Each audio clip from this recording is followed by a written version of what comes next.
Baptiste, il part vraiment en vrille. Bon, là, Salmanitos, depuis que Baptiste est revenu au Mistral après s'être séparé d'Emma et qu'il doit s'occuper tout seul de Mathis, bah, les temps sont vraiment difficiles pour lui. Il ne roule pas sur l'or et on a vu qu'il a commencé à faire des trucs pas très légaux pour s'en sortir. Il parlait à des mecs assez louches et il vidait un appartement. On se doute bien, vu son comportement, que c'était pas pour faire déménageur. Non, Baptiste se met à faire des cambriolages. Et je trouve ça vraiment risqué. Alors je comprends qu'il a besoin d'argent. Mais là, il pourrait tout perdre s'il se fait prendre.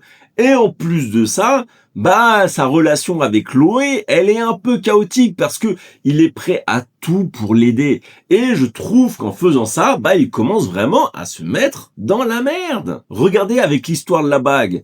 Elle lui a passé la bague pour qu'il la revende. Lui, il a confiance en elle, il donne ses papiers d'identité, etc.